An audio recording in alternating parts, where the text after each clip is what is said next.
Welcome back to our podcast, Redeemed. We are doing a continuation of our previous podcast. We're talking about living to please God. And we're just going to talk about one of those things I believe is important when it comes to trying to live that life that pleases God. Once again, we're in Thessalonians chapter 4. I really like this verse. It says in verse 11, make it your ambition to lead a quiet life. Yeah.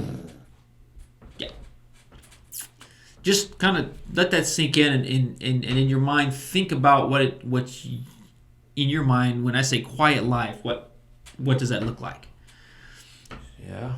When I sit down and think about that, my life is nowhere near that quiet life. No. Well, I say you read the rest of chapter 11. It says you should mind your own business and work with your hands just as we told you. Mind your own business. Mind your business. Stay in your lane. Yeah. So. It's hard.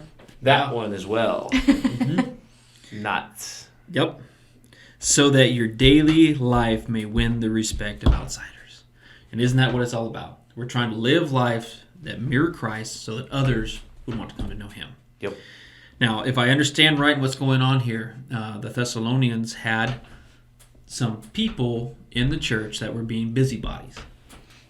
And these were people who were just in everybody's business. They were starting rumors. They were causing dissension in the church. Yeah. And that's all they did. They didn't have jobs. Doesn't happen nowadays. So yeah. Okay. They weren't eating, I believe it says that they weren't eating their own food. Okay? Did anyone just punch him? You know? Yeah. Like, he's got to wonder. Yeah. Like, did one guy finally just dude? Yeah. Look here, man. Yeah. And so what Paul was saying was that's not what we are supposed to be about as Christians. Fact. As Christians, we're supposed to be people who are, and I love the way the commentaries put it when I was looking at this verse. It says, study to lead a quiet life. That is not something that happens overnight. It's something that you have to work at. And I understand that. Yeah. Because there are many times just finding some quiet moments in my life to just spend with the Lord is tough enough to do. Yep. Because there is constantly things in my world that are begging for my attention. Yeah. My kids, my wife, my job, my ministries, the list just goes on and on. Mm-hmm. To find those few moments where I can unplug from the world and just have those one-on-one times with the Lord is extremely important, and it's hard to find them. Yes. That's why it's a study. You have to work at it because it's interesting. It's like we're not geared to that. Mm-hmm. You know, we're as humans, we want the excitement, we want the messing, we want the drama, we want to be involved in everything. You know what I'm saying? Yeah. I mean, if you don't believe me, just look at social media. Yeah. Literally. Yeah, that's what it's all about. Everything you just said there is just covered on a day in Twitter. Exactly. Exactly.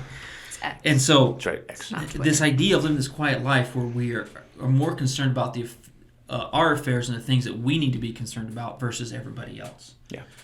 And the working with your own hands, that was just Paul saying to these people who were the busybodies, go get a job. Get a job. Prepare and do the things you need to for your family.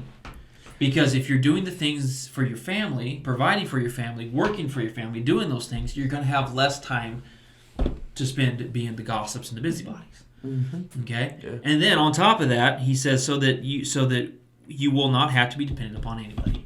And that's important as well. Yes. Because these busybodies were eating somebody else's food. Mm-hmm. Well, yeah. You know what I'm saying? They were taking somebody else's resources. Got no job. Yeah. And we don't have any of those anymore. That's a thing of the past, and that's just... Okay? If you don't believe me, I got kids. They're freeloading all the time. Get a job. Okay. I'm joking. Tell the 7-year-old. The oldest one is 9, all right? Get a job. Really? Really? More snacks? Yeah. Did you buy that? You're still hungry, No, huh? Dad, I'm 7. And then we do all of this. We do all of this because we want to win the respect of outsiders. So they look in at our lives and know that there's something different. They want to see that peace, that tranquility in our life, and they go, that's what I want. Yes. And it's usually because they're living in such a chaotic state that it's like, I need something. They live in such a chaotic state that if we can model the opposite of quiet life like we're supposed to, then it stands out and And it is very peaceful, so therefore it looks very peaceful to the person in the chaos. And it's something that they want. Oh, yeah. You know what I'm saying? And it's interesting because some people can master this. I've walked into people's houses. Usually it's older people, but you walk into their house and there's an immense amount of peace. Yeah. You know what I'm saying? And you can tell that they have spent hours in prayer, hours in the Bible, just communicating with God. Yeah, you can feel it when you walk in. Yeah. And there's no 2-year-olds. Yeah, it's true. It's true. Yeah. Kids out of hold of the element. They do. But, it's just a hurdle. It can still be done with kids, absolutely. But as my kids hurdle. are getting older, we are trying to teach a quiet time. Yes. Where they have to go find a book, sit, and just be quiet. And it's really nice because we do it kind of in the evening, so I'm able to grab my quiet time book or whatever it is I need to catch up on, and I can read those things while they're they're also reading, and it's good. So we're trying to teach them this quiet life. Yeah. How's Cooper doing with that? How's the 2-year-old doing? We're currently not trying to teach Cooper a quiet life. No. Actually, we are. We're trying, but Slow believe it or steady. not, 2-year-old is he doesn't learn as quick. 2-year-old's a whole nother level. You know what I'm saying? Yeah. All of a sudden they become able to think on their own, or so they think. Yeah, he thinks he's got that. And he doesn't any longer need you. Yeah, that's got Cooper. this, That's guys. Cooper. Yeah, I've been there. Tell he wants Bluey on. I do need help with that. And then you can go. Yep. Yeah. So That's about right. living the quiet life, it's extremely important. I believe it's one of those qualities that we as most Christians just kind of overlook. You know what I'm saying? And I think we just need to get back to the study, or to make it the ambition to lead a quiet life, to mind our own business. Yes. There's a lot, and when I think about this, I think of all these rallies and things that go on, and that we have people that go down there and they're kind of on the opposite side. They try to argue with these people. They're in their face. I don't think that accomplishes anything. No, I know it doesn't. And so all you're doing is creating more dissension and hate. When if you live the quiet life like the Lord is asking you to, or that Paul's talking about here, you're going to make way more of an impact on those people. Mind your business. Mind your business. Stay in your lane. Now, that doesn't mean that we unplug from the world and retract from the world. Right. We still have to be part of the world. We still have to be out there. We have to be that light and that salt in the world.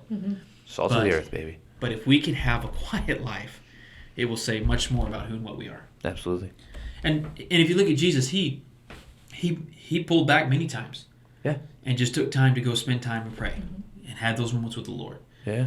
Remember the 40 days in the wilderness? Yeah. Literally. Yeah. Gave himself a reset. Yep. Yep. Yep. And many times when the storm happened, Jesus was off praying. That when he came walking across the water, he pulled away from the crowd. He spent some time in prayer. He was taking a nap in the front of the boat, and everybody's freaking out. Like, guys, got it. In the Garden of Gethsemane. Yeah, Yep. Garden of Gethsemane. Right Yep. before he was Yeah. crucified. There's a handful of times where it talks about how he just went by himself to go He pray. had to withdraw. It was such a draw on him that he had to withdraw from, and just needed moments. I think that's an important example for us. Yeah, listen, if Jesus needed to withdraw, Yep. Yeah. then we need to. Exactly. And I don't see Jesus ever going and looking for a fight. You know what I'm saying? No. Did he argue with people? Absolutely. But it was those people that brought the argument to him. Okay, now I remember the thing where he turned everything over in the temple. But once again, he didn't go looking for it. He went to the temple, and this is what was going on. Yep. Yeah. So then he took care of business. Yes, he did. You know He what got I'm the saying? message across. And there's many times that when opposition came, Jesus withdrew and disappeared for a while. You know what I'm saying? Moved on to another town. There's something about living this quiet life. Absolutely. And I think also in some of the commentaries I read, Paul was giving this as practical advice to them because of the day and age that they were living in. There was a lot of persecution going on. People who came to know Christ had to be careful because once they made that decision, people were coming after them. And so Paul's like, for the best of your ability, keep your head down. Live a quiet life. Share when you can, but keep moving. Yeah. So, Truck on. live a quiet life. It's extremely important. All right, you guys have a good time. We'll talk to you next time.